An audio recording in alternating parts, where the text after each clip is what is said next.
We're going to be looking at 1 Nephi chapter 3 verse 9. And I, Nephi, and my brethren took our journey in the wilderness with our tents to go up to the land of Jerusalem. Was the term land of Jerusalem used in ancient Israel? We'll take a look. This was a big criticism of Joseph Smith from the Book of Mormon in the early days of the church.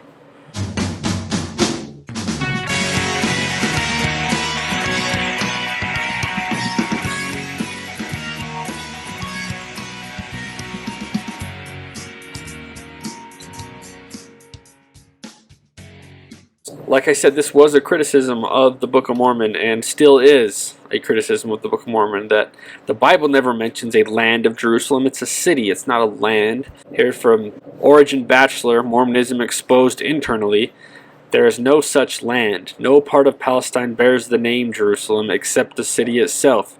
The same thing was said by Alexander Campbell in his book Delusions in 1833. So these are not just passerbys that are making this claim. These are actual publications that people are putting out into the world, that are putting into the New York Library, that people can go and check out and read these criticisms of the Book of Mormon. And this was a big one. And it's not their fault. At the time, there really was no English text containing the phrase. There was nothing that ever said land of Jerusalem. The Bible only refers to the city of Jerusalem. It doesn't mention a land. It's not contained in the Apocrypha. There's no English writings or texts of any kind in 1829 or the 1830s that use the term land of Jerusalem, and yet the Book of Mormon uses the phrase land of Jerusalem over 40 times, 20 times in 1st and 2nd Nephi alone.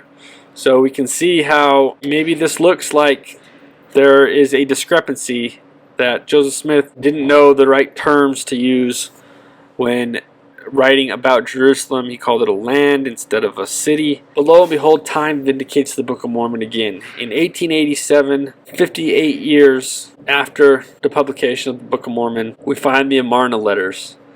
And what do we see in the Amarna letters? Many instances of the term land of Jerusalem being used.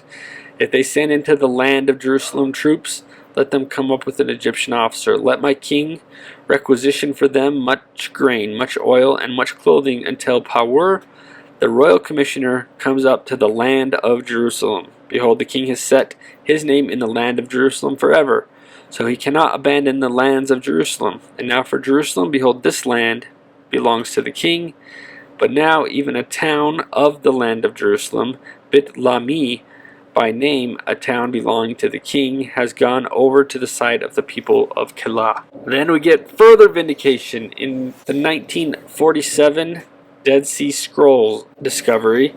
Jeremiah the prophet went before Yahweh, the exiles who were brought into the exile from the land of Jerusalem and were led, missing text, king of Babel, when Nebuzaradan, chief of the escort, struck, missing text, and he took the vessels of the temple of God, the priests, missing text, the children of Israel, and led them to Babylon.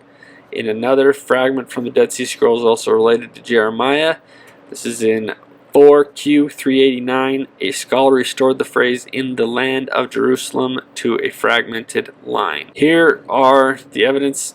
Now, the Dead Sea Scrolls are even more evidence, not only because we see that the phrase is used like in the Amarna letters, but the Dead Sea Scrolls dates to the exact same time period in which Lehi and Nephi lived in the land of Jerusalem.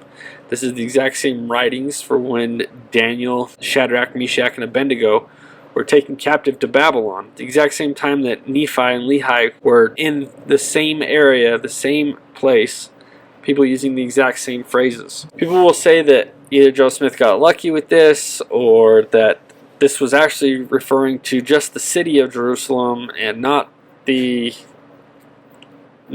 external areas of the land of Jerusalem, like the Book of Mormon would insinuate in some areas.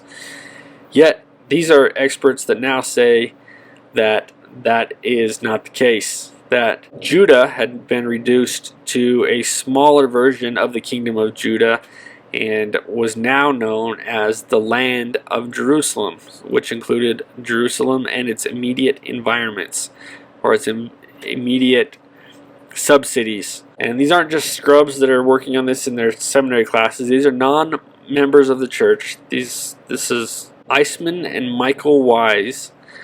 Michael Wise is a professor of Hebrew Bible and ancient languages at Northwestern University. He has 2 PhDs and a Master's of Divinity. Eisman is a professor of Middle East religions and archaeology at Cal State University and the director of Institute for the Study of Judeo-Christian Origins, and was part of the crew that found many of the Dead Sea Scrolls. So these experts say that no, this was not referring to the city of Jerusalem. It was referring to Jerusalem and its immediate environment, the areas around it, a reduced version of the kingdom of Judah. And time vindicates the Book of Mormon again. For those that think that Joe Smith got lucky in picking this phrase that was never used before or known to have been used before, thesaurus.com lists 46 synonyms. Now this is a little facetious, but there's 46 options to choose from if you were to want to reference a broader region around a city. There's 46 different terms you could use.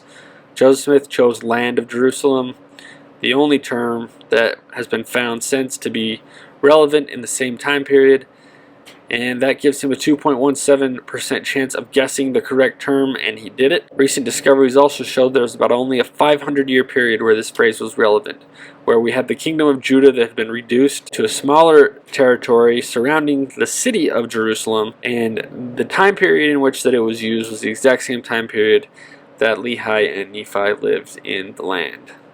So once again, time vindicates the Book of Mormon, and we have further evidence of its truthfulness and authenticity as an ancient Hebrew text.